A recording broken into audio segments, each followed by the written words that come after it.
Salut tout le monde, salut la FOMO Team, j'espère que ça va. On se retrouve ce soir avec Teslark qui était absent la semaine dernière. Il a pas fait ses devoirs. Salut à tous. Bon, tu vas bien? Bonsoir. Ouais, ça va. C'est toi qui étais en vacances et c'est moi qui étais pas là. J'avoue, on a inversé les rôles. Ouais. Bon, en tout cas, ça fait plaisir de te retrouver et puis de vous retrouver. Déjà, je voulais vous dire, franchement, t'as vu, il y a eu beaucoup d'engagement. T'es parti une semaine, ça y est, il y avait plus de personnes. Non, je rigole. C'est de ma faute si les gens viennent pas. Non, je rigole pas du tout. Donc du coup, franchement, merci pour tout l'engagement qui a été fait tout au long de la semaine et même depuis qu'on a commencé, ça fait vraiment plaisir. Du coup, je voulais revenir un peu sur les gens qui avaient follow là sur les derniers jours. On en a eu pas mal. Alors, ça commence par Michel, Morokan Sayan, Fairnira, IFT Chuchu 90, Mister Nobody, Yupzo. Je sais pas si je prononce bien. Xenor, d'ailleurs, si vous voulez aller voir sa chaîne Twitch, vous pouvez aller la voir. Il fait du gaming sur PUBG. Les DomTom et Oyoman94. Donc merci à tous. On a dépassé la barre des 50 followers. Donc ça fait plaisir.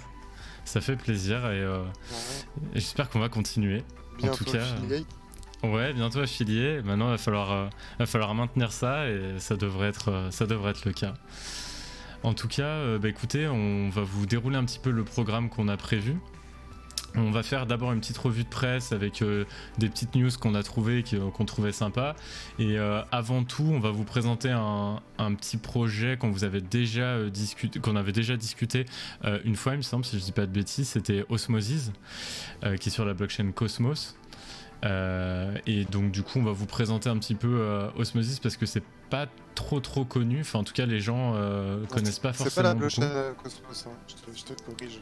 C'est l'écosystème. Oui, c'est l'écosystème. La blockchain. Pardon, c'est sa propre blockchain. Oui, c'est sa propre blockchain Osmosis et du coup il utilise l'outil des développeurs de Cosmos. Voilà. Et après on ira faire un petit peu d'analyse chartiste. Donc analyse chartiste, on avait quelques scénarios à aller voir, notamment GRT, et là je suis en train de spoiler d'ailleurs, parce que j'avais pas vu qu'à l'écran j'avais le petit chart de GRT. Donc on fait comme ça, écoutez, et puis si vous avez des questions, comme d'habitude, n'hésitez pas dans le chat à venir. N'hésitez pas aussi si ça vous plaît, vous voulez continuer à nous suivre, à continuer de nous follow, c'est hyper cool et ça nous donne plus de visibilité. Bah écoute, c'est parti, on attaque avec Osmosis du coup ? Allez. Donc Osmosis, tac. Alors je reprends un petit peu mes notes aussi parce que je vais essayer de vous faire quelque chose qui résume un petit peu ce projet. Donc ça a été lancé en 2021, c'est vraiment très récent. C'est une blockchain comme l'a dit Teslark. C'est pas sur la blockchain Cosmos. Donc c'est une blockchain qui est utilisée dans le cadre d'un protocole d'AMM. Alors je sais pas si vous connaissez Automatic Market Maker, qui est dédié à l'écosystème Cosmos et ses tokens. Alors sur Cosmos, je pense que c'est le plus important. Je suis pas sûr qu'il y en ait d'autres. Teslark, ça pour le coup, je sais pas forcément. Mais en tout cas, elle vise à devenir vraiment un AMM personnalisable qui permet de faciliter l'échange des crypto-monnaies. Et donc en fait, c'est une sorte de vrai pool de liquidité, un vrai AMM avec un DEX, si je dis pas de conneries non plus. Vous pouvez ici à l'écran, vous voyez, aller faire de l'échange décentralisé. Donc c'est plutôt pas mal comme protocole. Ça fait beaucoup penser à Balancer, si certains d'entre vous connaissent Balancer. C'est un protocole qui est sur ETH, mais pas que maintenant. Je crois qu'ils sont sur une autre blockchain. Et en fait, je vais vous montrer un petit peu pourquoi ça ressemble un peu à Balancer. Et je pense qu'ils vont s'axer de plus en plus sur ce modèle. D'ailleurs, Balancer est un très bon protocole et je vous invite à vous renseigner dessus. Il est pas très haut en termes de crypto-monnaie, puisque c'est un peu pareil que tous les protocoles de DeFi. C'est une sorte de token de gouvernance. Mais par contre, il est, je pense, très intéressant pour l'avenir et j'ai mis une pièce dessus, quoi. Voilà. Moi aussi, de mon côté, j'ai un peu d'Osmo. En plus, ce qui est super intéressant, en fait, pour ceux qui connaissent pas, du coup, un peu l'écosystème d'Atom de Cosmos, en fait, Cosmos fournit tout plein d'outils pour faire, si vous voulez, une blockchain compatible de cet environnement. Et après, on a de l'interopérabilité entre ces différentes blockchains. Et donc, on peut passer des tokens d'une blockchain à l'autre. Et Osmosis permet de faire ça très facilement. Là, je sais pas si tu es connecté, mais si tu vas sur le asset Non, je ne suis pas connecté. sur Ouais. Osmosis, tu peux voir en fait les différents tokens que tu peux échanger sur la plateforme. Et en fait, tu peux les importer depuis ces blockchains. Par exemple, si vous avez du Luna, bah, vous faites un deposit et depuis un portefeuille type Kepler, qui est un des Ouais. plus utilisés sur cet écosystème-là, et ben vous ramenez vos Luna là sur Osmosis et vous pouvez les échanger directement contre d'autres tokens. Vous voyez, Et, je vous ai mis et du l'extension coup, en haut, je trouve ça Kepler, pour super, super l'orthographe. pratique. Ouais, et c'est vraiment un projet qui a démocratisé un peu cette technologie. On appelle ça l'Interblockchain Communication, donc IBC, et Ouais. c'est vraiment top. Et je pense que ça a beaucoup d'avenir, et en ça, c'est plus intéressant que Balancer là-dessus. Et puis, Donc, surtout, il y a deux points intéressants, je pense, heu, si ça vous intéresse. Donc le premier, c'est au niveau du stacking. Actuellement, là, je regarde en direct, c'est plus de 65 par an de stacking. Donc ouais. c'est quand même Salut à les costaud. Dom-Tom, qui nous a envoyé un petit message. Euh, Salut! Sur le stacking, alors attends, si j'ai cliqué sur une connerie, non, c'est bon, c'est ça. Ouais, sur Kepler, je sais pas si tu pas connecté, si tu auras les chiffres. Ah ouais, peut-être pas, ouais. Heu, T'es à combien, tu voyais combien Moi, je suis dessus? à 65. Ouais, effectivement, j'ai pas forcément les chiffres. Là, je suis Tac. sur mon wallet, Ok. donc je pense que la Ouais, moyenne bah, doit être autour de ça en fonction des providers. ce qui est pas mal, hein. Donc ouais, c'est vraiment pas mal. Et surtout, enfin, le second point, c'est si vous en avez et que vous en stackez, donc déjà vous avez le rendement qui est pas dégueu. Le token tient plutôt la route Ouais, carrément. et vous ouvrez potentiellement la porte à des airdrops. En fait, ce qu'il Ouais. faut savoir, c'est que dans l'environnement Cosmos, toutes les blockchains qui construisent un petit peu avec les outils que fournit Cosmos, ça se fait beaucoup. Ils font des airdrops aux gens qui stackent d'une part du Atom, donc le jeton natif en fait de la blockchain Cosmos, mais aussi ceux qui stackent du Osmo. Comme c'est un des outils qui s'utilisent le plus, en fait, les projets ont tout intérêt à le faire. Heu, D'autant plus que s'il y a un modèle un peu comme sur Curve, pour avoir des pools avec des APR plus ou moins grands, enfin, ce genre de choses, Mais je et pense que que les projets décident, enfin, ouais. ouais, Non, mais je pense que c'est ce ça qu'il y va a. continuer sur ce modèle de curve, justement. Et c'est un peu ce que j'avais vu sur Osmos. Je pense que ça va continuer à se développer sur des projets comme Balancer Curve, et notamment, tu Mmh. sais, il y a des courbes de liquidité paramétrables sur Curve, où par exemple vous avez des actifs similaires comme USDC, DAI, WETH vers ETH, on appelle ça en fait le stable swap. Et donc du coup en fait c'est une sorte de réduction de l'effet de glissement lors des échanges de deux actifs qui sont quasi pareils. Et en fait, à terme, si Osmosis se développe, je pense qu'ils iront sur ce genre de complexité que Curve, par exemple, a réussi à faire. Et je pense qu'ils arriveront très bien à se positionner sur ce marché. Et quand tu parlais aussi des différentes poules de liquidité, et je pense qu'on peut peut-être justement passer à ce petit exemple. En fait, pour l'instant, sur Osmosis, vous avez des pools personnalisables. C'est-à-dire que normalement, sur un protocole de DeFi classique de pool de liquidité, vous pouvez en fait déposer 50%, par exemple, on va prendre au hasard 50% d'ETH, 50% de BTC. et vous allez avoir une pool de liquidité. Là en fait sur Osmosis vous allez pouvoir personnaliser votre pool, c'est-à-dire que vous allez pouvoir mettre par exemple 80% de BTC et 20% de TH si vous voulez être plus exposé à BTC. Alors là je vais prendre l'exemple par exemple de Atom et Osmo. Et ben par exemple vous avez des pools de liquidité, vous pourrez mettre par 20% d'Osmo et 80% d'Atom pour être un peu plus exposé à Atom par rapport à Osmo. Et c'est ça qui est pas mal, parce qu'en fait ça donne une certaine liberté dans les pools de liquidité qu'on n'avait pas forcément sur d'autres protocoles de DeFi. Donc ça c'est le premier point. Qui ressemble beaucoup à Balancer, parce que Balancer c'est je pense un des premiers qui a démocratisé un peu ça. Et je pense aussi. Le problème c'est que pour l'instant sur Osmo, et je pense que c'est là où ils vont travailler sur l'ajout de la pool de liquidité, enfin en tout cas optimiser leur pool de liquidité et améliorer leur protocole. C'est par exemple comme je vous ai dit sur la courbe de liquidité paramétrable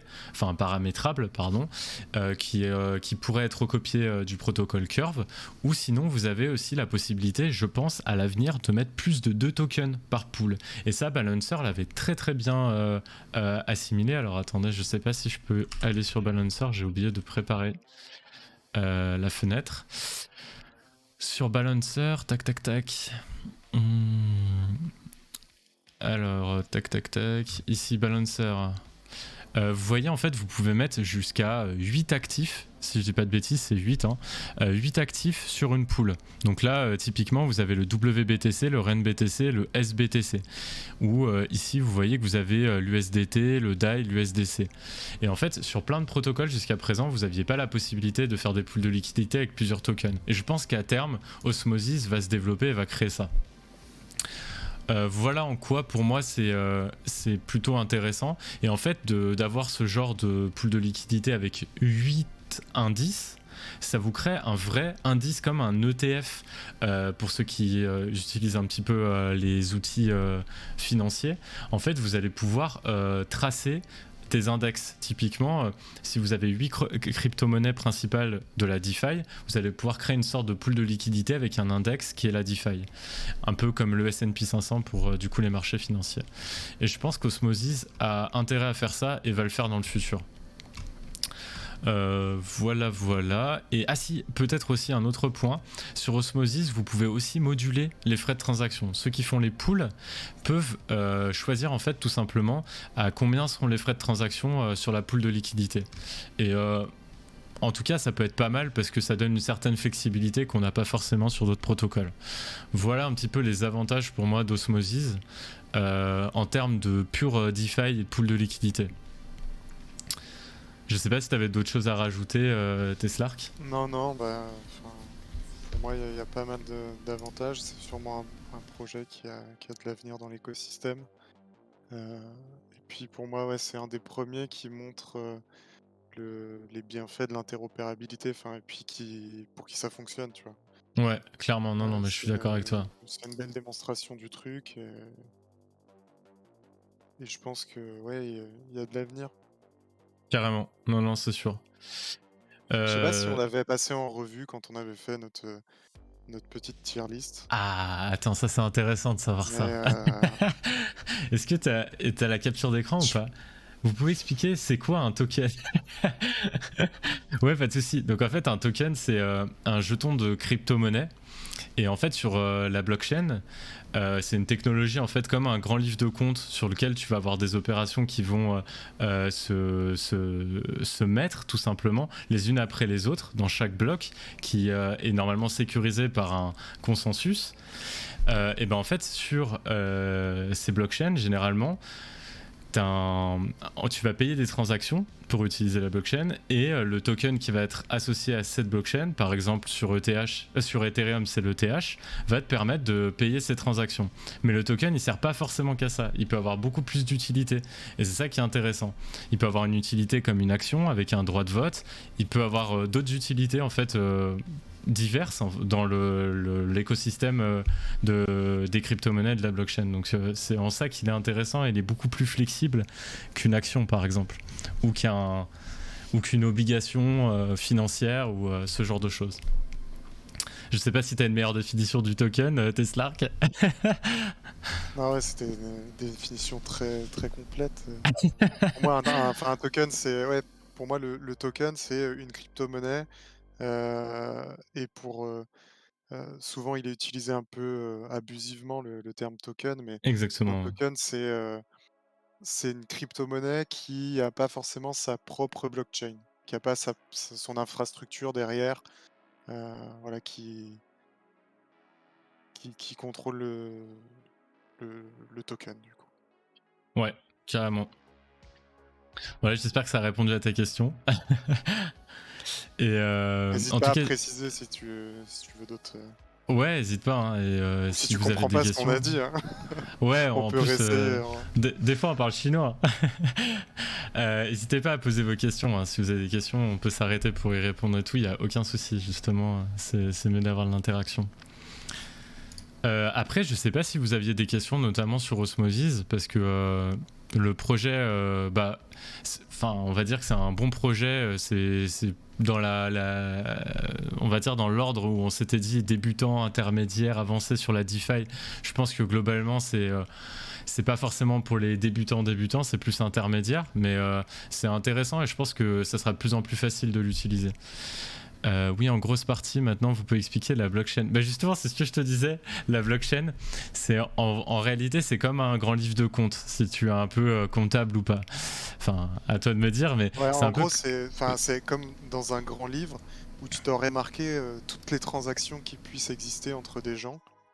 Et en fait, tu les fixes en dur, enfin, c'est vraiment écrit. Et ensuite, ce livre, t'en fais des copies et tu le partages à tout le monde. Et du coup, Exactement. en fait, ça permet à tout le monde d'avoir l'historique des transactions et aussi à tout le monde de vérifier que une transaction est bien passée. Et si tu dis, je sais pas, que tu as fait une transaction, admettons, tu as envoyé 10 tokens à quelqu'un, et ça permet aussi, ce grand livre, de savoir si tu les avais bien, ces 10 tokens, que tu n'as pas Exactement. envoyé quelque chose qui n'existe pas. En gros, c'est une infrastructure, si tu veux, la blockchain, c'est une infrastructure informatique. Là, on parlait de grands livres, mais en fait, c'est des ordis, et Exactement. qui permettent de sécuriser des transactions. Voilà, pour le faire en bref. Ouais, c'est ça. Et en fait, vous n'avez pas besoin de passer par un intermédiaire de confiance. Typiquement, nous, on a l'habitude de passer par des banques. Ici, en fait, c'est un protocole qui va gérer ça. Et en fait, vous allez pouvoir faire des échanges de pair à pair, c'est-à-dire entre vous, sans passer par Par exemple, A veut faire un échange à B. Généralement, A envoie à C, B récupère sur C. C'est toujours comme ça dans les transactions classiques qu'on connaît dans la vie de tous les jours. Alors qu'en fait, les crypto-monnaies et la blockchain, tout simplement, la blockchain surtout, va te permettre de faire un échange de A à B sans passer par C. Et en fait, tout est inscrit ensuite. La blockchain, tout est inscrit, toutes les transactions sont inscrites, comme l'a expliqué Teslark, sur une sorte de grand livre où tout le monde a accès. Et personne ne peut le falsifier. Généralement, quand vous avez des scams et vous avez des arnaques et des hackings de crypto-monnaies, comme disent les journalistes, c'est souvent des protocoles qui se font hacker. C'est rarement la blockchain. Voilà. Si t'as d'autres questions, n'hésite pas. Après, je sais pas, je pense qu'on a terminé avec Osmosis. À part si t'as d'autres choses. Non, c'était ça. bon pour moi. Je pense, là, en voyant sur Osmosis, un autre Je vais protocole mettre dont les on liens. pourrait parler, Je vais c'est mettre les liens dans le chat et vas-y. ouais, c'est Juno, qui est aussi un des gros protocoles dans l'environnement un peu d'Atom. alors tu l'as écrit comment ça? Cosmos. Je connais pas forcément, je t'avoue. Juno. Juno. Mais J-U-N-O. je pense qu'on le gardera pour Ah ok, une prochaine pas de souci, émission. on fera ça. Moi je le connais pas pour le coup, j'avoue que j'ai jamais testé. Il a toujours des petites trouvailles le Teslark. Alors, qu'est-ce qu'on avait d'autre? Tac. On avait du coup un deuxième sujet. Alors je sais pas si vous avez entendu parler de ça, je pense que tout le monde en a entendu parler ici, si vous suivez un petit peu les cryptos. Alors je vais vous mettre cet écran, mais c'était un article qui reprenait un petit peu ce qu'on voulait débattre avec vous. C'est le ApeCoin, je sais pas comment tu prononces à chaque fois, je suis perdu. Ape, ok.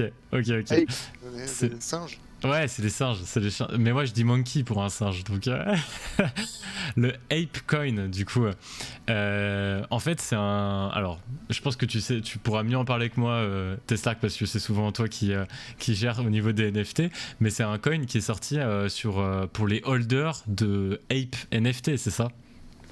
Exactement, mais je pense que du coup tu peux peut-être montrer ce qu'est Ah oui. le qu'on appelle plus communément les BAYAC ou Bored Ape Yacht Club. Ouais, je vais aller dans les top NFT. Sur, tac. Ouais, je pense que dans les top NFT sur OpenSea, Alors, si il vous doit y connaissez être. pas, voilà, je pense que vous devez connaître. Alors, donc il y en a plusieurs, il y a 3 collections. C'est quoi c'est Donc, celle-là la troisième? Je la connais même pas en vrai, C'est ça? t'as les 3, ouais. T'as Ok, les 3 d'accord. là. Moi je connais les deux là, mais celle-là je savais même pas. Ok. Mais l'original, c'est la toute première là qu'on peut voir sur OpenSea.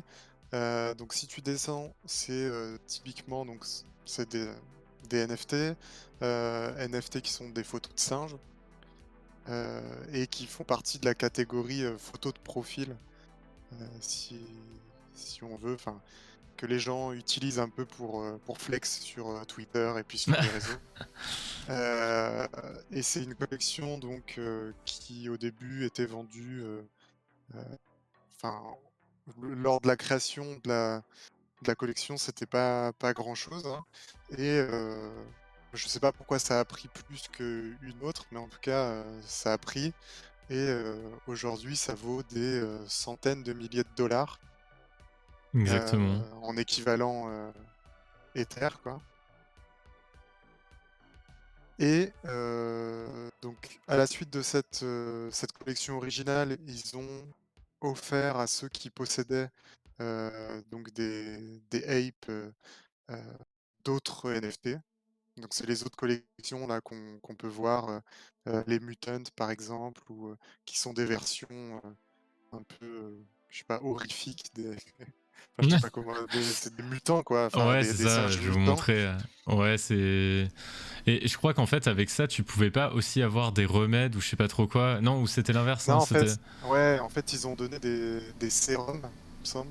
Ouais, ok. Et en gros, si tu ajoutais, enfin, si tu prenais ton sérum plus un ape, ça te donnait un troisième NFT quoi, qui ressemble à peu près à ça. D'accord, ouais. Donc ils sont globalement dans le même design, mais en mode mutant quoi. Et donc la suite de tout ça, c'est après avoir donné à leur communauté d'autres NFT, euh, puis ce genre de choses, ils ont créé un token et ils ont donné ce token aux détenteurs de NFT. Ouais, c'est ça. Et donc, du coup, en gros, ça a créé une énorme hype et le truc a été pricé de l'enfer. Genre, vraiment, Ouais, c'est. mais du coup, enfin, pour ceux qui avaient déjà euh, des apes là, c'est, je sais pas, au plus haut, c'était des cadeaux de 50 000 dollars. Enfin, Ouais, c'est ça. Alors, je sais pas si je peux reprendre la capitalisation de marché du Ape, mais voilà, je vais vous montrer. Il est monté. Bon, là, il est 37e en termes de capitalisation, ce qui est énorme pour un airdrop en fait. Et sur un token qui est pareil, hein, c'est un token. Enfin, je sais pas, est-ce que tu considères que c'est un même token comme le Shiba et le Dodge? Je sais pas, mais ah, je pense pas. Enfin, peut-être ouais, pas, mais. moi je le mettrais pas dans cette catégorie-là. Voilà, après le truc est monté vraiment haut, il y a une hype, genre il est monté là, vous voyez, à 17 $. Et en fait, moi ce qui m'a tué, c'est que par exemple sur une news là, le Time Magazine, qui est quand même un des magazines les plus connus, prévoit d'accepter l'Apecoin pour ses abonnements numériques. Et en fait, je me dis, le truc vient juste de sortir. ça prend une ampleur de malade. Et est-ce que ça peut vraiment devenir un moyen de paiement, ce genre de choses, tu vois? Je sais pas. Ça me Non, je paraissait pense un peu pas. fou. Ça me paraissait fou. Et je pense que les gens, et je le vois dans mon entourage, se hype beaucoup trop pour les NFT actuellement, mais vraiment beaucoup trop. Et ça part très loin, hein. Ça part sur des entreprises qui se hype pour les NFT et qui se hype pour tout cet environnement. Et en fait, je pense que ça va prendre, mais je sais pas si ça prendra maintenant parce que tout le monde est trop hype dessus et je suis pas sûr que ça va continuer. À voir, honnêtement, ça continuera plus tard, mais je pense qu'il va y avoir une pause comme à l'époque la DeFi. Je sais pas, ça fait quand même un an, hein, que les gens sont à donf sur les NFT, voire un peu plus d'un an. Ouais, moi Donc, j'ai vraiment attention sur les NFT. En fait, le plus grand piège des NFT, c'est le fait que ça soit très peu liquide en fait. exactement. On a l'impression que tu peux, enfin, Que t'as des milliards en du jour au fait. lendemain le vendre, Ouais. enfin, devenir riche, tout ça. Mais ce qu'il faut savoir, c'est que pour que quelqu'un te l'achète, enfin pour que tu puisses le vendre, faut qu'il y ait quelqu'un qui l'achète, quoi. Et, En et fait, c'est pas tout le temps le cas. Et c'est rendez-vous compte dangereux en d'un fait. truc, c'est que je pense qu'en termes de finance et en termes euh, de pas de droit bancaire mais de réglementation bancaire et de je sais pas par exemple une entreprise qui est en difficulté qui a du bitcoin en stock, en tout cas son actif, je pense qu'au moment où elle se fait liquider, on considère que bitcoin est un actif qui n'est pas liquide, qui est illiquide. Et pensez-vous que ce genre de token, enfin de NFT, pardon, bah c'est un token, hein, ce genre de NFT sont aussi liquides que ça? Non, je pense pas. Parce que déjà, rien que Bitcoin peut être considéré comme illiquide par certains acteurs externes. Et je pense que dans un sens, ils ont un petit peu raison. Parce que sortir de la liquidité sur Bitcoin en grande quantité, ça pourrait faire chuter un cours. Mais tout simplement pour dire, je pense qu'effectivement, les NFT, il faut faire attention là-dessus. Pensez pas que vous pourrez récupérer très facilement votre argent. C'est pas forcément vrai. En fait, Surtout en ce moment. le danger, c'est qu'il y a très peu de collections qui fonctionnent. Hmm. Et donc, les gens, ce qu'ils sont tentés de faire, c'est acheter un maximum de collections et ce qu'on appelle faire, enfin, flip la collection. Ouais. Donc, ça veut dire acheter au moment de la sortie de la collection et revendre tout de suite derrière. Mais ça, c'est hyper dangereux parce qu'en fait, si derrière, il y a zéro demande, bah, t'as beau avoir acheté le truc pas cher, bah, tu le revends pas et en fait, t'as juste perdu ton argent. Ouais. Tu Donc, t'es fait avoir. ouais, et tu te fais avoir. Donc, moi, je serais, enfin, là-dessus, hyper prudent. Je dis pas que les NFT, c'est nul, que vous pouvez pas faire de l'argent sur certaines collections et tout, mais je pense que encore plus que sur les autres secteurs, il faut faire attention. Non, mais je suis complètement Et donc, d'accord avec toi. ça demande encore un peu plus de recherche, voilà. Euh, Venez pas, enfin, commencez pas l'univers des cryptos, de la blockchain et tout avec les NFT. Enfin, ou en tout cas, commencez pas à vouloir faire de l'argent par ce biais-là, quoi. Non, non, mais Ça totalement. peut être une belle porte d'entrée pour, voilà, pour les gens qui s'y intéressaient pas. Ils se disent: «Ah, ouais, les NFT, puis qu'est-ce qu'il y a derrière?» Et qui creusent, tu vois? Mais faut qu'ils soient rentrés parce que, bah, ils trouvaient le NFT joli, tu vois? Mais pas parce qu'ils voulaient faire de l'argent avec. Ouais. Non, non, mais carrément. Sinon, je pense qu'il y a pas meilleur moyen que les NFT pour se casser la gueule, quoi, si tu veux faire de l'argent avec. C'est sûr, donc faites attention là-dessus. Après, voilà, on va pas être là pour, pour vous moraliser tout le temps, mais voilà, c'est le petit instant. Mais mis à part ça, en fait, les Bored Ape, là, Surtout que la personne qui vous parle, elle vous parle avec un NFT. Alors, vas-y, l'intérêt pardon, d'être vas-y. propriétaire. Ouais, il y a les dom l'intérêt d'être propriétaire d'une NFT, c'est juste de dire j'en suis propriétaire, vu que tout le monde peut copier-coller l'image et l'utiliser sans débourser un centime. Exactement, cette flex. Ouais, ouais, Dans un non, sens. mais en fait, derrière les NFT, tu as de la technologie, Ouais. donc qui repose sur la blockchain, et ça te permet de faire beaucoup de choses. Et effectivement, c'est équivalent à un titre de propriété.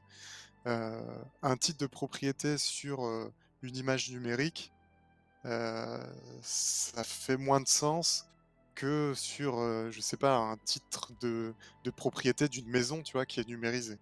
Mais effectivement, tout le monde peut le copier-coller, sans débourser et donc au final, tu peux juste dire: «Bah, ouais, c'est moi qui l'ai» et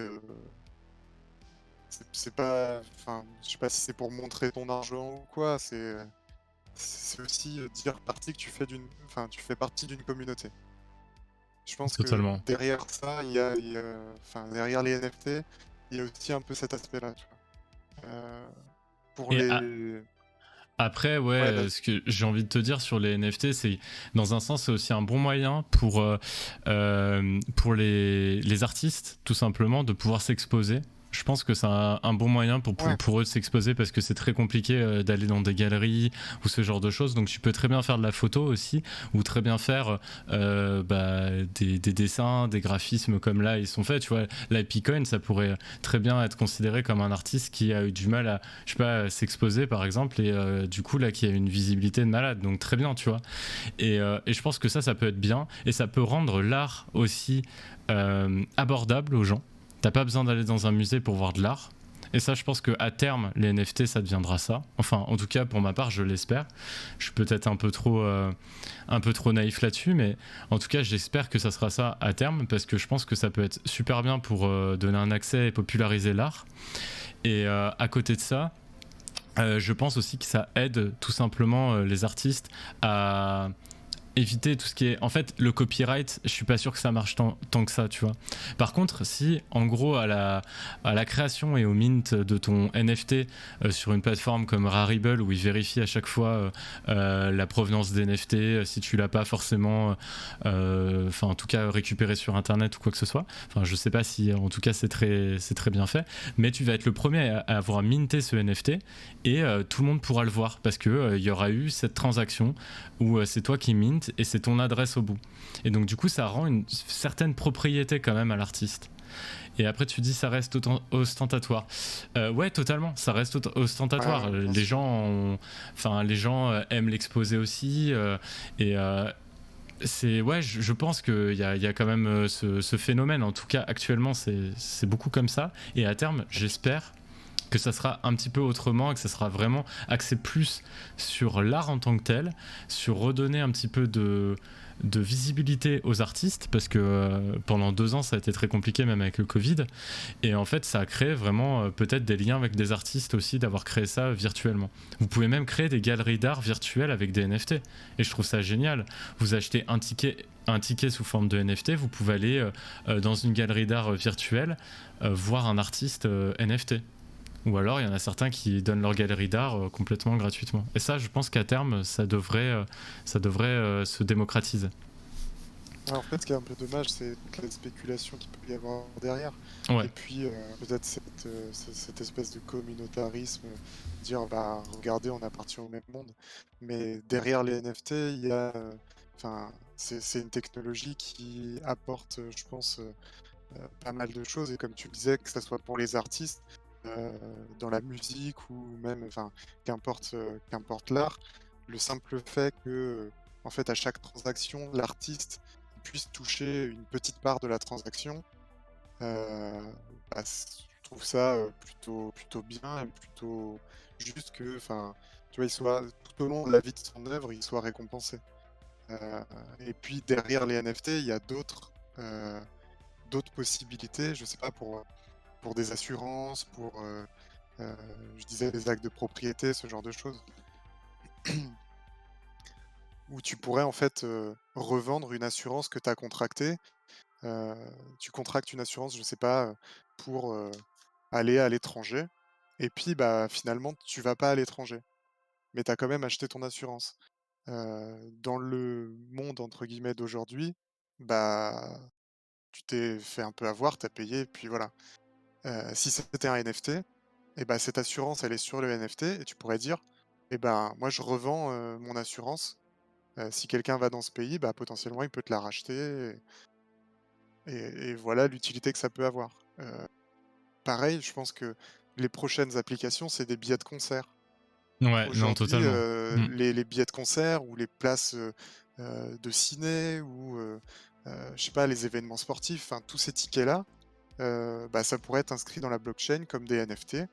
Donc tu aurais pas l'aspect, spéculation qu'il y a autour puisque au final ça vaut juste, le prix réel de l'événement, mais ça permet une facilité de l'échange et Non, mais je suis totalement d'accord avec toi. Honnêtement, il y a vraiment, je pense, plein d'utilités qui vont arriver et qui commencent à arriver. Et je pense que pour l'instant, on est on va dire, aux prémices. Et il va y avoir, en fait, voilà, c'est beaucoup de spéculation. C'est beaucoup qui a le plus gros NFT, voilà. Mais je pense qu'à terme, ça changera et on aura quelque chose de plus stable. Mais comme les crypto-monnaies, hein, dans leur ensemble, hein. Et c'est spéculatif, tu rentres pour la spéculation et tu restes pour la technologie. Enfin, en tout cas, il y en a beaucoup qui ont été dans ce cas-là. ouais, bien sûr. Et voilà, hein, mais bon. En tout Bonsoir cas, Zacharia. bonsoir, ouais. N'hésitez pas à nous envoyer vos questions hein, si vous en avez. Qu'est-ce qu'on avait d'autre du coup? Parce qu'on a fait une petite partie là sur Maintenant les pour, NFT du ouais, coup. juste pour Ah, conclure là vas-y, vas-y, sur, vas-y, je t'en prie. en fait derrière, ça, il y a aussi, enfin en tout cas derrière le ApeCoin, il y a, toute une industrie et il y a une entreprise aussi qui s'appelle Yuga Labs, Ouais. heu et qui en fait a récemment racheté aussi les CryptoPunks, qui sont peut-être les NFT les plus connus parce qu'il y en a qui se sont échangés à des millions et tout ça pour dire que derrière il y a, une grosse machine, qui est une société, une machine à cash, hein. Clairement, Mm. c'est un business, heu et je pense que c'est aussi pour ça qu'ils arrivent à avoir, bah, des partenariats comme avec le Times. Je pense que du coup, ils sont, en partie là pour durer. Après, je serais plus critique sur le fait que, pour moi, c'est un business qui ressemble, enfin, qui porte pas les valeurs, heu, d'un monde, crypto blockchain, tu vois? Enfin, ou en tout cas Ouais. comme elles ont été voulues, à la base, quoi. C'est, heu, c'est juste du business enfin du business, «à l'ancienne» entre guillemets, dans un monde nouveau, quoi. Mais, ils font ça intelligemment, donc ils récoltent de la valeur. Après, est-ce qu'ils créent réellement de la valeur? Je sais pas. Ouais, effectivement. Non, mais c'est. En tout cas, il y a débat. N'hésitez pas à nous dire, vous, ce que vous en pensez. Mais franchement, je pense que c'est des problématiques d'avenir. Si vous avez d'autres points, n'hésitez pas. Sinon, on va passer à la suite. On avait encore quelques petits trucs enfin quelques petits sujets d'actualité avant de passer à l'analyse technique. On voulait juste passer rapidement parce que alors moi je suis un fan de tennis, hein. Peut-être moins toi Teslark, mais pour une fois qu'il y a un Ouais. petit peu des cryptos autour, enfin de l'actualité crypto autour du tennis, ça me fait plaisir. Après l'actualité, donc c'est FTX qui s'associe à la tenniswoman Naomi Osaka pour promouvoir les cryptos auprès des femmes. Alors je sais pas dans quelle mesure ça va faire de la pub parce que pour les connaisseurs de tennis, je pense que Naomi Osaka c'est une joueuse très controversée. Alors enfin son talent est indéniable, mais ses positions sur le court sont très compliquées. Elle a beaucoup été persécutée, la pauvre. Elle gère très mal le stress et je sais pas si c'est le meilleur partenariat, mais c'est en tout cas potentiellement courageux de la part de FTX parce que c'est vraiment une tenniswoman qui est pas forcément, enfin qui est timide, qui est pas forcément à l'aise et voilà. En tout cas, ça se démocratise. Juste pour peut-être donner une autre news, tu avais la news sur crypto.com, il me semble, Ouais, Teslark, mais aussi je pense pour que vous avez rester dû l'avoir passé. dans le sport, du coup, Crypto.com qui est, l'une des plus grosses plateformes d'échange de crypto-monnaies, qui a fait un partenariat avec la FIFA et qui sera sponsor de la coupe du monde, au Qatar cette année, 2022. Ouais, c'est ça. Alors, je sais pas si ça leur fait de la bonne promo aussi, hein, parce que c'est controversé un peu la Coupe du Monde au Qatar, non? Ouais, ouais, ouais.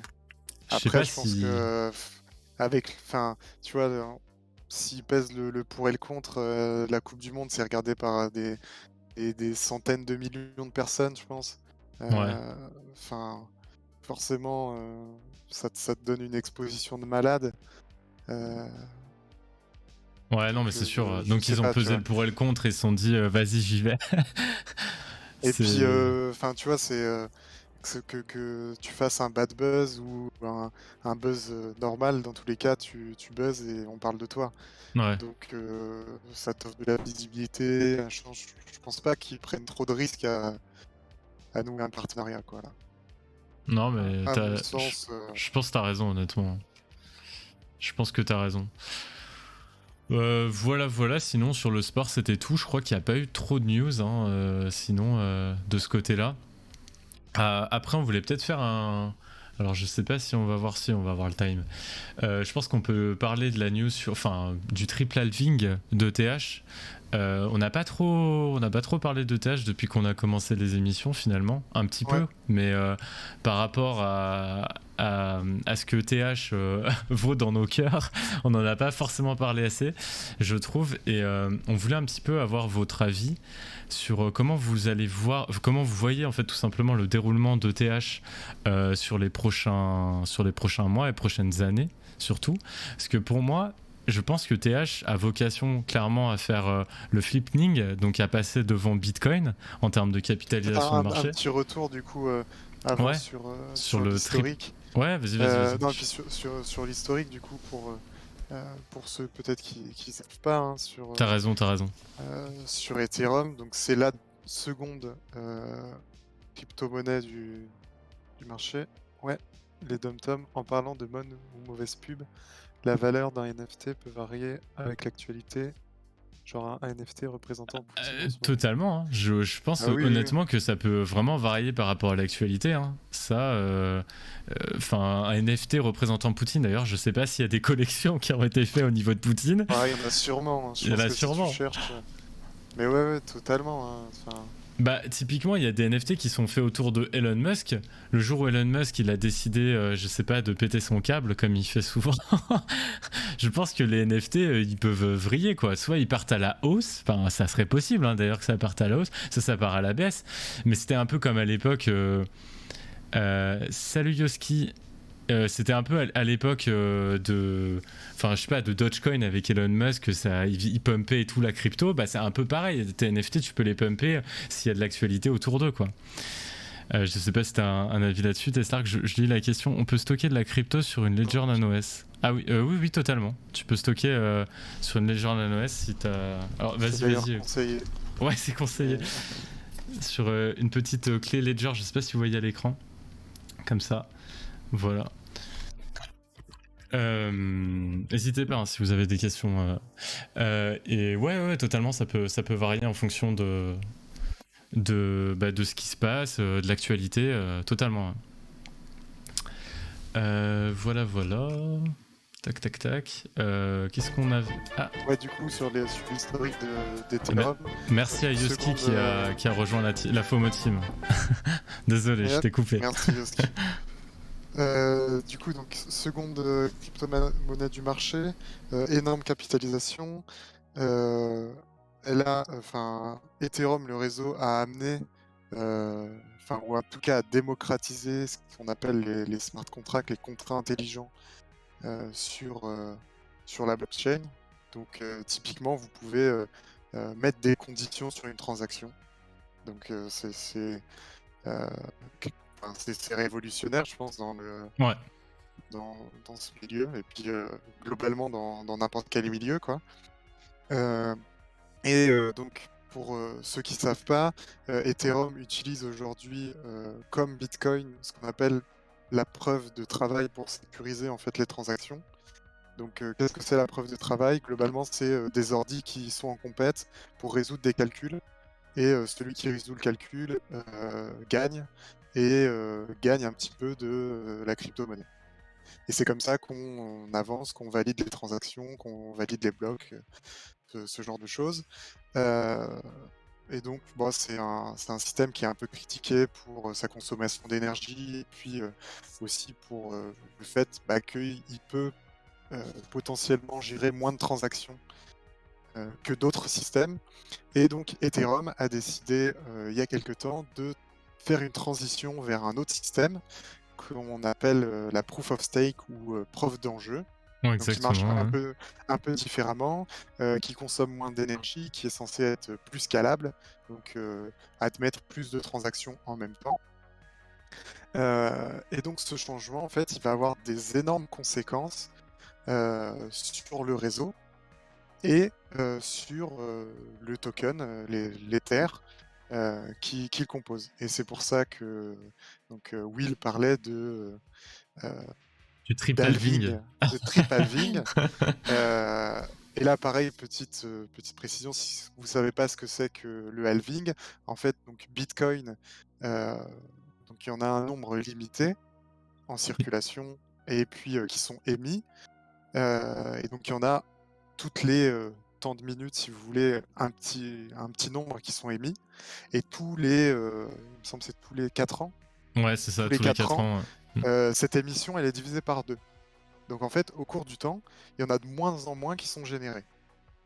Et la difficulté de minage Voilà, aussi augmente. voilà, également. Et donc, quand on parle de halving x3 sur, sur Ethereum, donc j'imagine que si c'est x3, c'est 3 fois divisé par 2. Ouais, exactement. Ouais. Donc c'est comme si on divisait l'émission par... non, c'est même... c'est Ou quoi? par. C'est 2 puissance 3? Ouais, ouais, sûrement 2 puissance 3. J'avoue que je suis trop nul en calcul pour ça. C'est toi le Oula, mathématicien du groupe. ça met la pression là. Mais Non, si, mais en plus, si tu à divises 3 fois par 2, 3 fois par 2. c'est ouais, donc c'est comme si tu divisais par 16. Ouais, sûrement, ouais. Non, 2, 4, Est-ce qu'il y 8 a des par 8. mathématiciens par Par 8? Ok, 8, d'accord. excusez-moi. Je dirais par 8. Donc, en l'occurrence, si c'est un triple halving, c'est comme si du jour au lendemain, vous allez diviser les éthers qui sont générés par 8.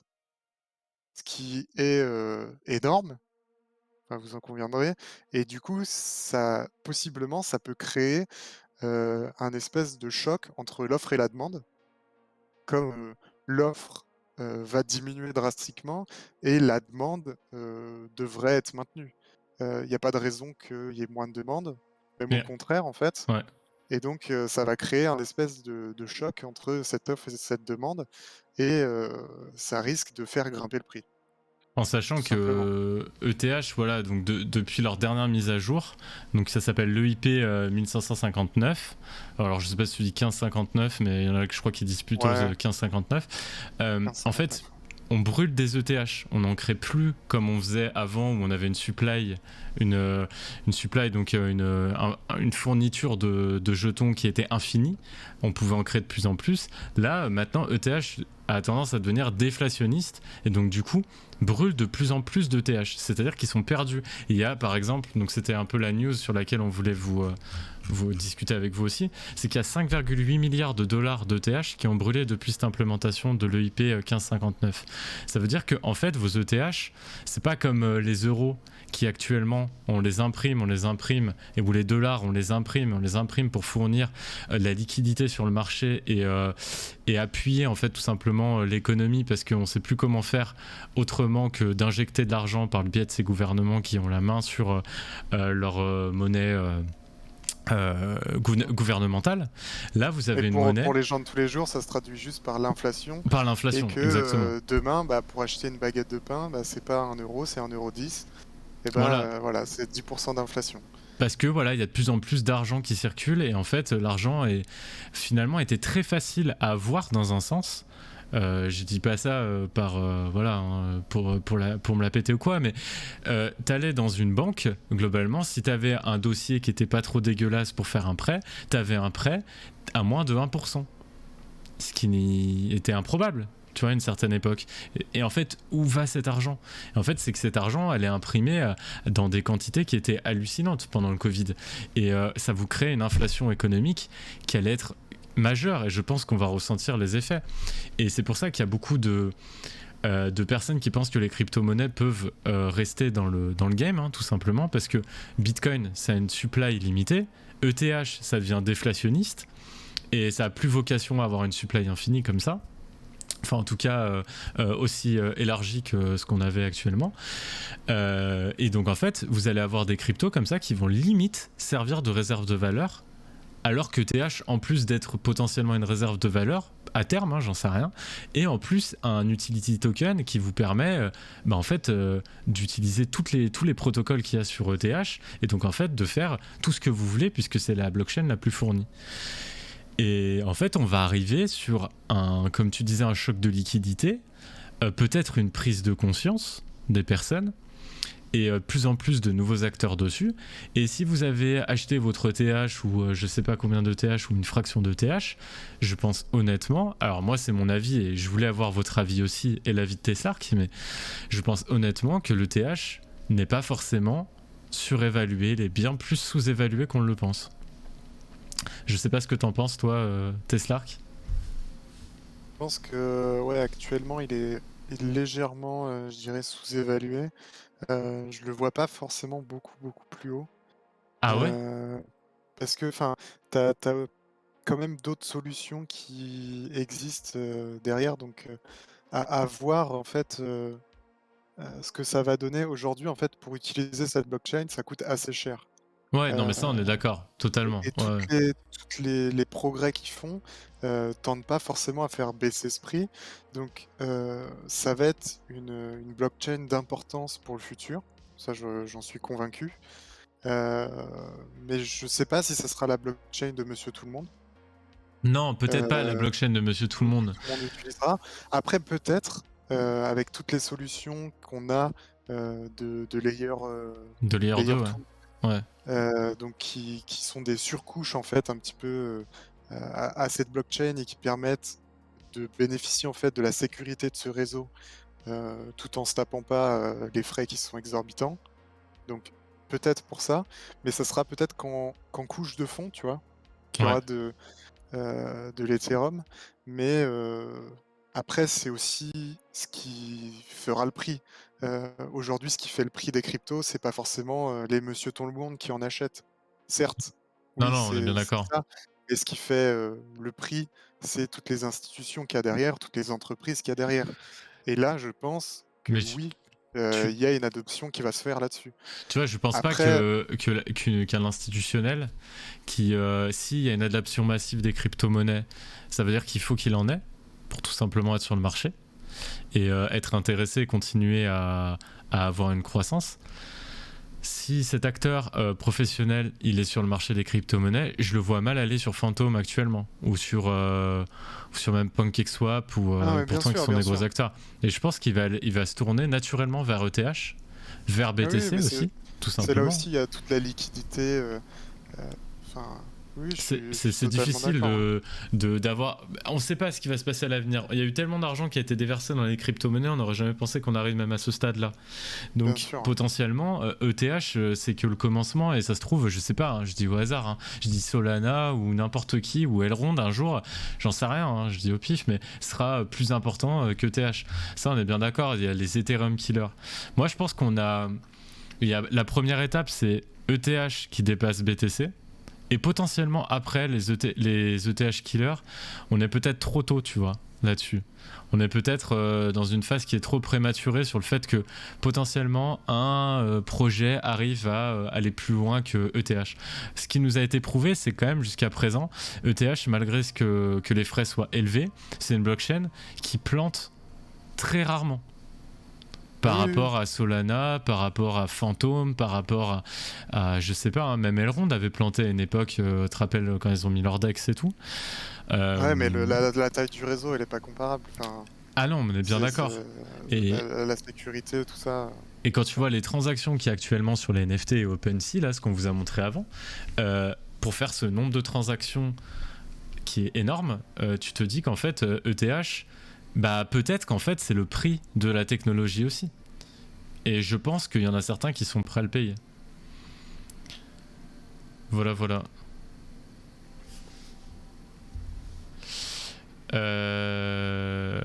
Ok, est-ce que vous aviez des questions sinon sur ETH ou potentiellement vous avez des avis sur ETH sur ce qui va se passer sur l'avenir, sur le prix. Moi, en tout cas, je le vois bien là dans 10 ans, ça c'est sûr.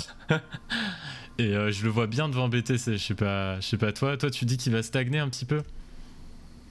Non, pas forcément stagner, mais en fait, quand je dis légèrement sous-évalué, en fait, ce que je veux dire derrière, c'est que si vous voulez un token qui fait x100, c'est pas ETH qu'il faut prendre.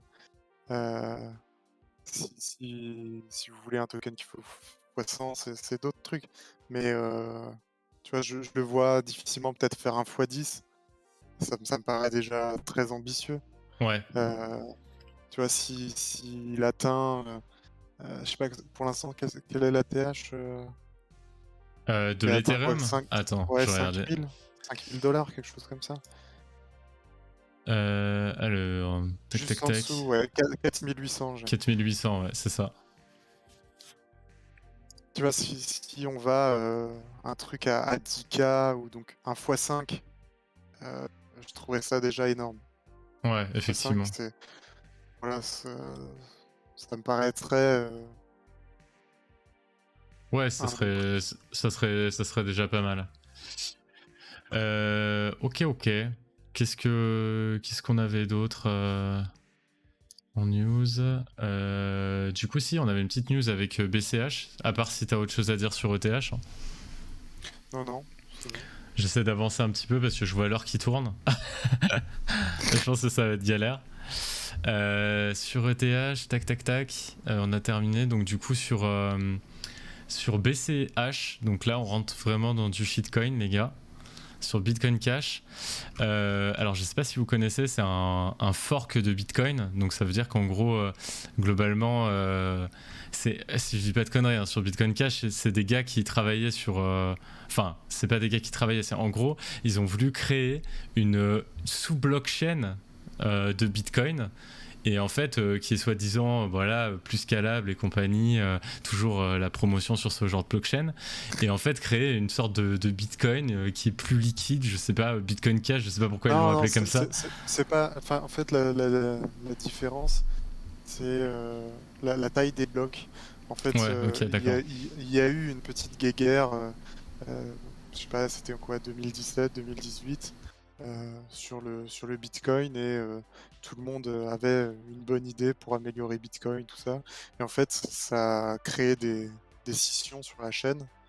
Les validateurs n'étaient pas d'accord, tout ça, et donc il y a eu des branches comme ça qui se sont créées à partir de Bitcoin. Et Bitcoin Cash en est une, quoi, qui se veut un Bitcoin plus rapide, si vous voulez, moins cher. D'où le cash, quoi.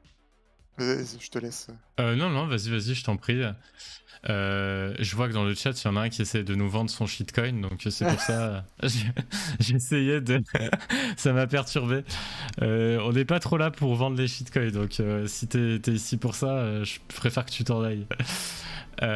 Donc du coup sur BCH, Bitcoin Cash, on a une news qui est par rapport en fait au leader du Parti du Peuple Uni et membre du Parlement de Saint-Martin. Donc en fait c'est Saint-Martin, c'est vraiment là on est sur un peu des paradis fiscaux, ouais, totalement. Donc en gros il a annoncé sur Twitter le 19 mars 2022 là qu'il devenait le premier élu au monde à recevoir l'intégralité de son salaire en Bitcoin Cash. Donc vraiment le mec, je sais pas, genre il doit avoir un énorme intérêt derrière Bitcoin Cash, qui pour moi, tu vois, je connaissais à peine Bitcoin Cash, je sais que c'était un fork de Bitcoin et compagnie, mais c'était pour moi un peu un shitcoin, tu vois. Déjà quand tu reprends le nom Bitcoin, tu fous cash derrière, je trouvais ça un peu what the fuck. Mais en gros, voilà, ils expliquent que Saint-Martin se veut la capitale crypto des Caraïbes, qu'il y a de plus en plus de commerçants qui acceptent le Bitcoin Cash, et du coup qui vont essayer de créer une vraie réglementation autour du Bitcoin Cash et autour des crypto-monnaies du sens plus large. Mais bon, ça me faisait un petit peu rire parce que en ce moment on a pas mal de petits paradis fiscaux, un peu dictature qui essayent de chauffer sur les crypto-monnaies. Je suis pas sûr que ça crédibilise de fou les crypto-monnaies. Mais bon, écoutez, il y a de plus en plus de personnes qui acceptent d'être rémunérées en crypto-monnaie. C'était plus pour le délire de vous montrer la news. Je n'irai pas vous dire d'acheter du Bitcoin Cash ou d'autres shitcoins. C'est pas trop notre truc. Mais voilà, écoutez, je vais vous mettre les petits articles aussi en commentaire. que vous ayez tous les liens si vous voulez aller les lire. J'ai oublié de le faire. Et sinon, si t'as pas d'autres news, Teslark, on peut passer peut-être à l'analyse technique pour clôturer. Ouais. T'avais autre chose, non, en tête? J'avais un autre petit truc, mais on peut le garder pour la Ah semaine non, pro. vas-y, fais-toi plaisir. Non, mais j'ai pas fouillé le truc. Ouais. On en parlera la semaine pro, je pense.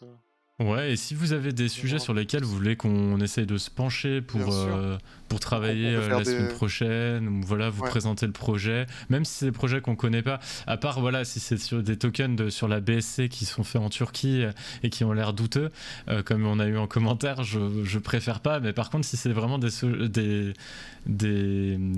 tokens un peu solides, n'hésitez pas à nous envoyer, ou si vous comprenez pas une notion comme on a fait en début d'émission là, pour vous expliquer, il n'y a pas de problème, on se fera un plaisir de vous le faire.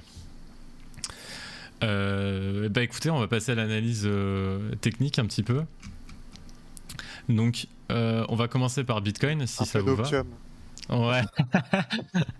Donc pour ceux qui suivent l'émission depuis un petit moment maintenant, on avait un scénario héliotiste, donc de vague d'Elliott. Si jamais un jour vous voulez qu'on fasse un petit cours sur l'héliotisme, sur les notions chartistes, n'hésitez pas, ou là si vous voulez qu'on en discute et si vous avez des questions, n'hésitez pas. Mais finalement en fait l'héliotisme c'est une psychologie de trading, c'est-à-dire que vous avez des vagues d'impulsion qui sont faites en 5 sous-vagues, et ensuite vous avez un retracement qui est fait en 3 vagues.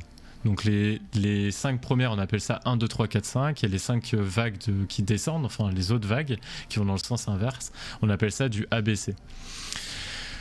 Donc là en fait on était on va dire dans une vague d'Elliott, voilà, qu'on est en train de finaliser. Je vous avais expliqué sur les autres émissions que voilà, on était en train potentiellement de terminer une ABC qui était majeure, qu'on a commencé le 14 avril 2021, depuis qu'on a connu la baisse, et que là en fait on était revenu chercher une B avant de redescendre sur une C, et que ici on a comblé un gap sur le CME, donc le Chicago Mercantile Exchange, qui est très important. En fait, c'est un indicateur de marché financier pour Bitcoin, qui est important parce qu'en fait, c'est tradé par des professionnels à Chicago. C'est les gros poissons. Exactement. Eux, ils ferment le week-end et ils traitent des gros montants. Donc en fait, ça a du sens de se dire qu'en héliotisme, là, on avait terminé notre vague et qu'on faisait du 1 pour 1. C'est-à-dire que ma C, elle arrivait au même niveau que ma A. Donc on s'était dit, ok, potentiellement en fait on est sur une nouvelle vague d'impulsion, et donc du coup qui dit nouvelle vague d'impulsion dit à nouveau va falloir que je vois comment ma vague d'Elliott se forme en fait, tout simplement. On avait une première impulsion ici avec une descente là, alors on s'était dit bon, c'est peut-être pas une vraie 1 ici, peut-être que là c'est juste une sous-vague, et chaque vague en fait peut être décomposée à chaque fois. Donc là on était sur une 1. C'est ce qu'on avait déterminé il y a un petit moment. Maintenant, vous pouvez les voir sur Twitter. C'était en janvier, je crois, quand on a commencé un peu les émissions. Ouais. Donc, on avait commencé à dire, voilà, faire attention à ce scénario. Bon, il n'y avait pas grand monde qui le relayait. Pour le coup, je me sentais un peu seul, mais moi, j'aime bien travailler sur cet indicateur. Là, vous voyez, en fait, une 1, elle est souvent... il y a souvent, en fait, des ratios de Fibonacci sur toutes les vagues, Sur toutes les vagues, il y a des ratios de Fibonacci qui vous donnent des indications sur la prochaine impulsion ou la prochaine baisse.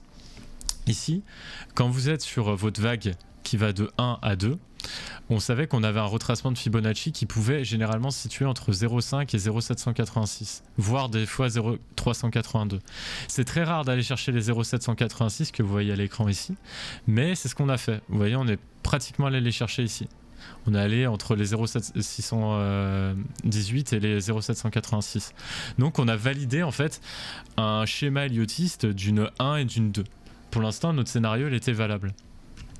Ensuite, il y a eu l'invasion en Ukraine. Donc là, on a eu une énorme chute et on est venu chercher sous les 0,786. Et je vous avais dit en live, je crois qu'on avait fait un live peut-être le jour de l'invasion, non, en Ukraine, je sais plus. C'était un bordel cette histoire. Et je vous avais dit, en vrai, c'est tellement des scénarios qui sont invraisemblable parce qu'on est allé voir le niveau de l'or, on est allé voir le niveau des actions et compagnie. Je vous avais dit, mais je pense que tu peux même pas considérer ça, tu peux pas considérer que ça rentre dans ton scénario et tu peux pas considérer cette mèche. Et honnêtement, je pense que je l'ai bien fait parce que c'est ce qui s'est produit. Le marché a l'air d'avoir racheté et a clôturé bien au-dessus. Et dans la journée, il a clôturé bien au-dessus. Et donc, du coup, il est reparti. Il a continué à faire sa vague d'Elliott. Donc, en fait, l'étape d'après sur la vague d'Elliott, c'est de venir chercher et faire une 3 qu'on voit ici, là. Donc du coup, je l'ai sous-décomposé en 5 vagues. Et là, j'ai l'impression qu'on fait une 3 un petit peu complexe, pour ceux qui connaissent l'elliotisme. Et donc, on est sur une première vague, ici, on est en train de faire une 2, et on est en train de latéraliser pour aller faire une 3 qui sera sûrement assez longue dans le temps. Là, il ne faut pas regarder la notion de temps. Vous pouvez regarder la notion de target, la notion de prix, parce que cette notion de prix, c'est des extensions que j'ai calculées. Donc du coup elles sont valables. Ça veut pas forcément dire que le prix va là-dessus, mais c'est des indicateurs et des profits sur lesquels je peux me baser. Donc pour moi Bitcoin ça reste toujours haussier parce qu'on n'a toujours pas invalidé ce niveau. Si on vient invalider pour de bon les 36 300 à peu près, pour moi c'est terminé. L'elliotisme qui est là, cette vague, n'est plus valable. Il faut toujours regarder avec des niveaux de validation et d'invalidation sur l'elliotisme. C'est on va dire un ajustement constant. Pour moi, l'indication de marché me dit clairement sur Bitcoin, je trouve que c'est plutôt bon signe. Je vais vous montrer maintenant un deuxième indicateur qui est Ishimoku, pour ceux qui connaissent. Pour ceux qui connaissent pas, en fait, Ishimoku, c'est beaucoup basé sur le temps. Et en fait, il y a des indicateurs qui sont, en retard par rapport au cours. On appelle ça la lagging spine, par exemple.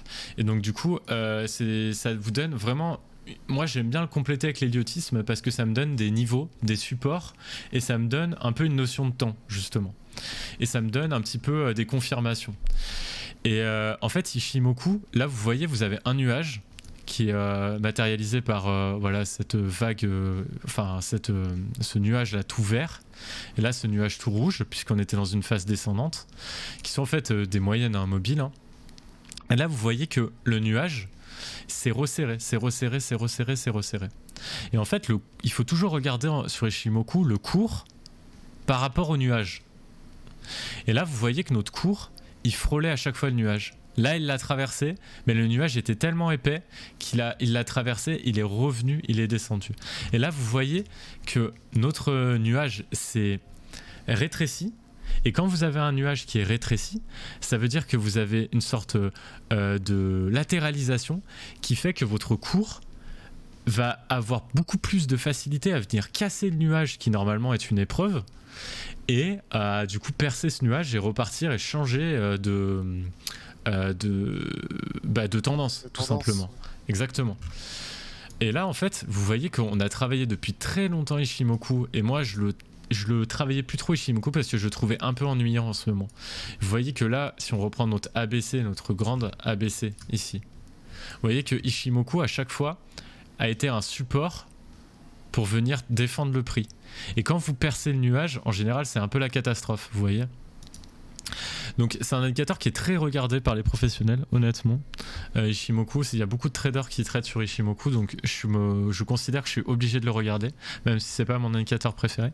Et là, je trouve que ce qui est bullish sur Ishimoku, tout simplement, c'est ce rétrécissement du nuage et qu'on est venu le percer depuis la semaine dernière, du coup. Donc à voir. Maintenant, il faut qu'on continue à latéraliser, qu'on chute pas directement. Et si on chute directement, vous voyez, on a déjà des niveaux du nuage. À 48 000, déjà, ça va être compliqué d'aller chercher. Ensuite, à 39 000, ça va être plus difficile aussi de percer le nuage. Mais le nuage est peu épais ici, donc il peut très bien percer très facilement vers la baisse. Mais en tout cas, ça nous donne des niveaux de support. Pour l'instant, moi, je suis plutôt bullish. Sur on va dire pas un effondrement de Bitcoin et au moins à minima une latéralisation, mais en tout cas un départ progressif vers une nouvelle vague haussière, on va dire. Voilà sur Bitcoin, ça nous donne un petit peu un petit peu la tendance pour les prochains jours, la prochaine semaine, en sachant qu'ici, vous voyez les zones qui sont en violet, les rectangles violets, ce sont des retracements de Fibonacci sur les zones de rechargement des institutionnels. Ça marche généralement très bien si vous voulez acheter à un prix qui est considéré comme correct par les institutionnels. Et là, vous voyez qu'on était sur un des retracements d'une des vagues, donc celle-là en l'occurrence. Et donc du coup, on est venu chercher les ratios de Fibo. Et là, vous voyez, ça a servi de support, et là, ça repart. Donc c'est des zones très intéressantes, je vous les donne généralement sur pas mal d'altcoins aussi. N'hésitez pas aussi à venir me demander en commentaire, même en privé, en message privé, il n'y a pas de souci. J'y répondrai dès que j'ai un peu de temps sur un de vos altcoins que vous aimez bien. ETH, on peut peut-être regarder ETH. Alors attends, je regarde juste Bitcoin parce que je m'étais quand même fait une analyse un petit peu avant, mais même si ça a été rapide parce que j'analyse forcément un peu toute la semaine, mais j'essaie de regarder des points particuliers pour le live. Non, j'avais noté Lyotis Mishimoku qui me paraissait le plus pertinent sur Bitcoin en daily. Voilà, donc on va passer sur ETH. Tac. Alors ETH, je pense qu'on va être un peu rapide parce qu'il ressemble énormément à Bitcoin, je trouve. En fait, ETH, on était sur les zones de rechargement là, de la dernière montée. On est venu taper. Je vous avais dit que moi j'avais mis personnellement des ordres, pas mal d'ordres ici sur le bas de la zone de rechargement. J'ai pas touché la mèche ici. Mes prochains ordres, ils étaient ici. Ils étaient sur la deuxième zone de rechargement, mais j'ai touché tous mes ordres qui étaient ici, donc je suis plutôt content de ça. Là pour l'instant je pense qu'on va repartir sur ETH pareil que sur Bitcoin, tout simplement. Je pense que les deux sont pareils, enfin se suivent tout simplement. Je trouve qu'on est franchement sur un retournement qui est plutôt correct. Vous voyez, on fait des plus bas de plus en plus haut, tout simplement. Déjà, vous pouvez regarder ça si vous n'êtes pas vraiment trader et que vous essayez de comprendre un petit peu comment marchent les cours. Déjà, si vous faites des plus bas de plus en plus haut, ça veut dire que vous renversez une tendance. Et quand vous faites des plus hauts de plus en plus haut, c'est pareil. Mais si vous faites des plus hauts de plus en plus bas, comme là on a eu un petit peu, bah du coup c'est pas forcément la meilleure hausse. Donc là en fait, pourquoi on travaille cette zone? C'est parce que si on vient chercher au-dessus de ça, on casse déjà un premier plus haut. Ensuite la deuxième target, ça sera celle-là, qui est d'ailleurs une target je pense historique, puisque je l'ai déjà tracée, vous voyez, sur plusieurs points de contact. Elle date d'il y a un petit moment, mais à trendline. Et ensuite vous avez un dernier niveau qui est ici. Si on passe ce niveau, déjà on va se donner de l'air. Et ensuite on a une trendline qui date ici d'il y a un petit moment, sur laquelle on n'avait pas rebondi à l'époque. On pensait qu'on allait potentiellement faire un pullback dessus. Voilà, sur ETH il n'y a pas grand chose à dire honnêtement. Je pense que ce qui serait peut-être intéressant, c'est d'analyser ETH par rapport à BTC. Ouais, ETH BTC, ouais. On peut regarder ETH BTC. Voilà.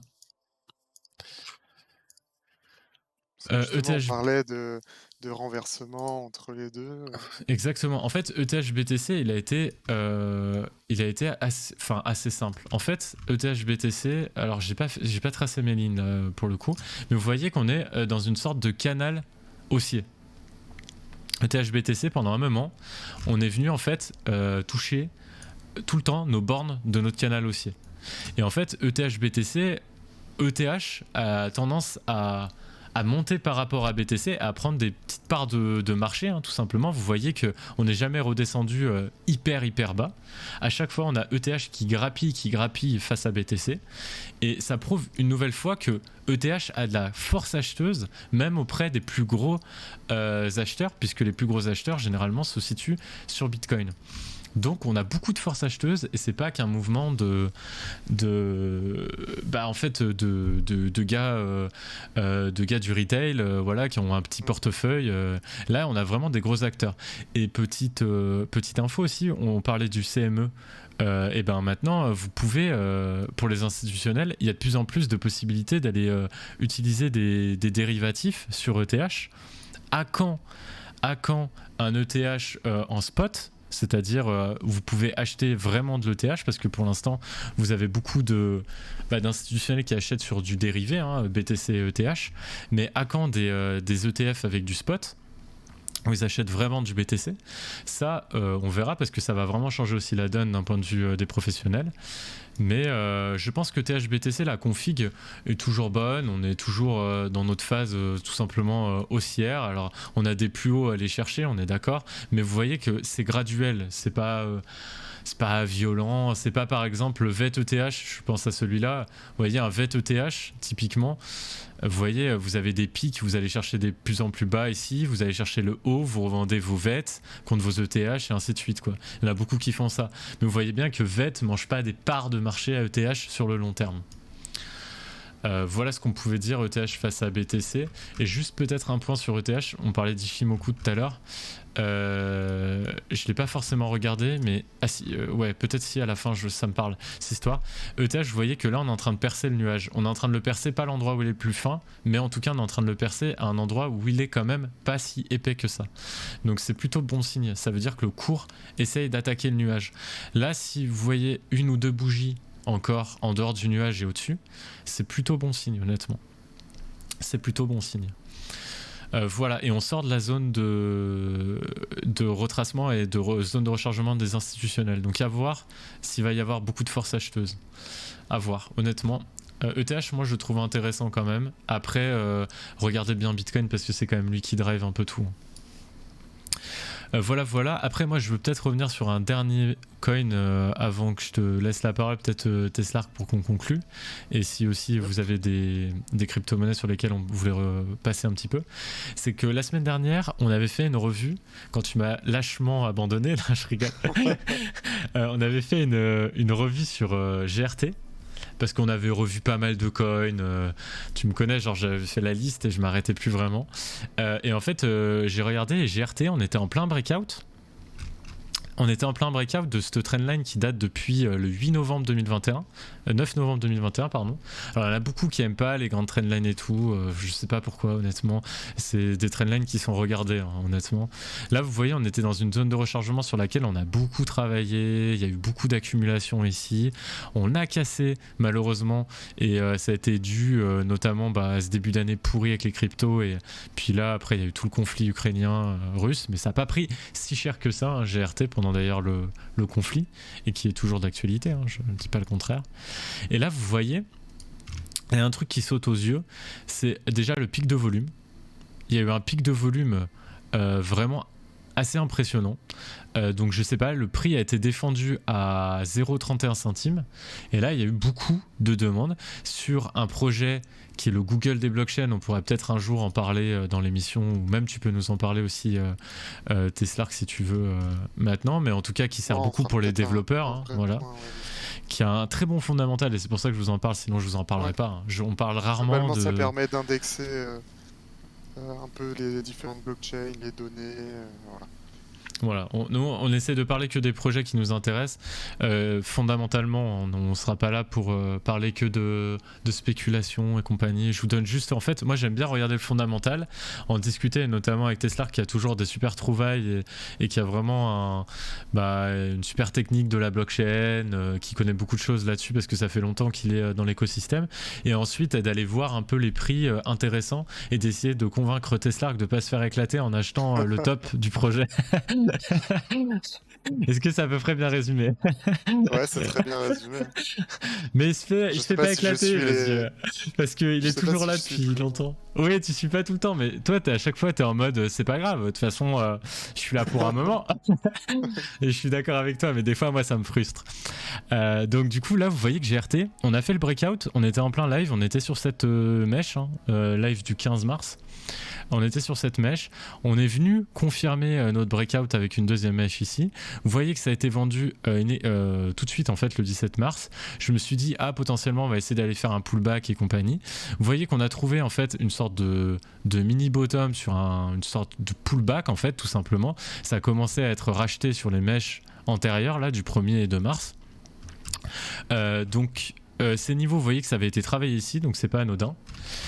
Voilà. Donc là, on est en train potentiellement, alors je sais pas si on peut parler de figures chartistes. Je suis pas très fan des figures chartistes sur les crypto-monnaies. C'est moins visible, je trouve, moins facile. On fait peut-être une sorte de tas-séance, voilà, à voir, honnêtement. Mais c'est plutôt positif parce que là, vous voyez, on fait une impulsion. Et ça pourrait en fait venir en fait nous indiquer qu'on est en train de faire une nouvelle vague d'Elliott. Et en fait, d'aller faire une impulsion comme ça, vous voyez qu'on est en train de faire un retracement. On a fait un retracement à peu près entre les 0,5 et les 0,618 de Fibo. Donc ça veut dire que potentiellement, on rentre dans le schéma d'une vague d'Elliott où on a fait une 1 et là, on est en train de chercher une 2.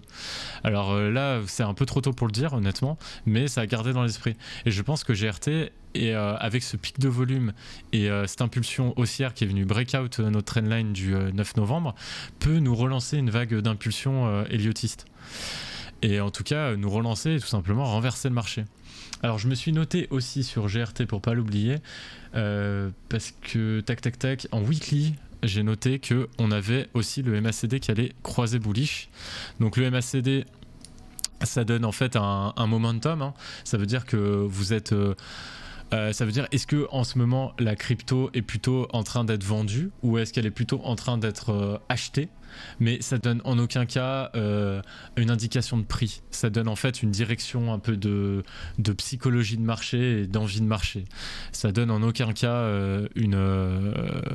voilà, un prix quelconque ou quoi que ce soit. C'est juste des moyennes mobiles qui croisent. Donc voilà, et là en fait vous voyez qu'en weekly on est en train de croiser et ça fait longtemps qu'on est en bearish parce que vous voyez ça date du 6 décembre 2021. Longtemps, tout est relatif hein, mais ça fait un petit moment quand même, ça fait un trimestre. Donc je trouve que les indicateurs au niveau du GRT sont plutôt positifs, honnêtement, vraiment. On est sous la zone de rechargement, donc les prix sont intéressants. Ça a été fortement racheté ici, pic de volume, d'intérêt.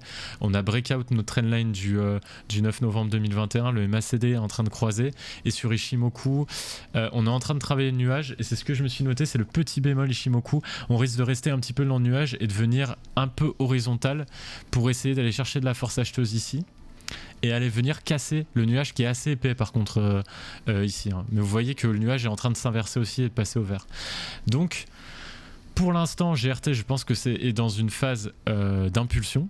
Va se stabiliser un petit peu ou en tout cas un peu baisser pour potentiellement chercher une petite vague de descente sur un héliotisme, par exemple une 2 et repartir de plus belle derrière. Mais ça veut dire que là quand même il y a eu de l'intérêt et qu'on est sur un token qui est intéressant honnêtement. Moi GRT je suis positionné donc je veux pas chiller ou quoi que ce soit, mais en tout cas c'est un très bon projet. Allez voir le fondamental et au niveau du prix, même si vous l'achetez ici et que vous êtes là pour du long terme, je trouve pas ça horrible honnêtement. Après c'est que mon avis, c'est pas forcément un conseil d'investissement, hein. Je veux pas que vous alliez vous ruiner à acheter des trucs comme ça, mais honnêtement c'est à prendre en considération et aller voir de vos côtés. Si vous avez des questions, n'hésitez pas, hein. Je pense qu'on a fait à peu près les 3 cryptos qu'on s'était dit de faire, hein, BTC, ETH, GRT. Ouais. Je suis pas sûr que j'ai d'autres configs qui soient hyper sympas actuellement. Donc si, je crois qu'il y a le cake, on peut peut-être revenir une seconde sur le cake. Vous voyez, c'est un petit peu pareil que le GRT, il y a eu un gros pic de volume ici. Le cake, tout le monde disait potentiellement il est mort. Je crois qu'il y a un article du journal du coin qui est sorti récemment. Le cake n'est pas encore mort. Je sais que pour toi, il y a une news, c'est pour ça importante. Hein. Ok, j'ai pas écouté. Je l'ai pas écouté. En gros, Binance a intégré PancakeSwap à son application de DeFi. Ah ok, sympa. Non, j'étais pas au courant moi. Ok, d'accord. Ah oui, donc ça a été intégré là, à ton avis, sur le pic de volume 17 mars, ça te parle?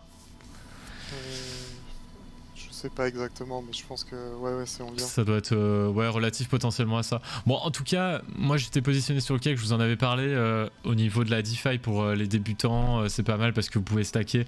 Moi je les ai, en fait quand j'ai commencé la DeFi, je les ai depuis ce moment-là, donc il y a très très longtemps parce que ça venait de sortir, ça faisait pas longtemps que c'était sorti, j'étais pas en tout premier comme toi, Teslark. J'ai attendu le listing, si je dis pas de conneries. Mais toi, t'avais été un des premiers à les avoir, les cakes. Hein. Mais voilà. J'en ai plus à l'heure actuelle, mais. Ouais, je sais que c'est un. Ils m'ont mis bien comme. On a une divergence là-dessus. Non, moi je pense que ça va recommencer un petit peu. Enfin, en tout cas, ça peut repartir pour moi. Parce non, mais il est possible que je. Ouais.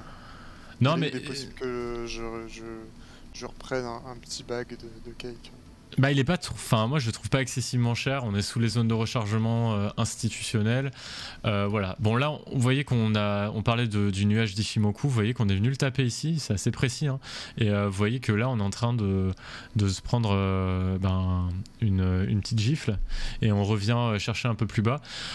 Voilà, il faut du temps pour casser un nuage comme ça sur Ishimoku. Là, on est sur une impulsion, voilà, peut-être aussi au niveau de la news, mais bon, c'est pour vous dire que le projet n'est pas mort et que vous avez un rendement qui est plutôt correct sur PancakeSwap à 60%. Voilà, écoutez, j'ai pas d'autres cryptos. Si vous en avez, c'est le moment. Sinon, je pense qu'on va pouvoir se quitter là, à part si tu as un petit mot de la fin, Teslark. Non, j'ai rien de spécial à ajouter en plus. Merci à tous ceux qui nous ont suivis. Hein. N'hésitez pas à nous lâcher un petit follow, Ah que ouais, ce soit carrément. sur Twitch ou sur Twitter. Sur Twitter, on relaye régulièrement de l'info qu'on résume aussi ici, mais si vous voulez peut-être plus complet, n'hésitez pas à nous suivre sur Twitter. Pareil, si vous voulez nous contacter, le Twitter, l'atelier crypto, ou celui de Will ou le mien. Hein. Et tous les liens sont sur ma page, sur notre page, pardon, Twitch. Ouais. Là, vous pouvez retrouver les liens en dessous à chaque fois. Il y a pas de souci. Vous pouvez les retrouver. Il y a les liens directs sur Twitter et sur YouTube aussi. Vous pouvez voir les replays. Alors, on n'est pas hyper actif encore sur YouTube, mais pour faire un peu tout seul, on a un peu de mal à tout faire parce qu'en plus, on a nos métiers à côté. Mais n'hésitez pas à aller aussi vous abonner sur YouTube. De toute façon, tout est gratuit. Hein. Il n'y a pas de problème.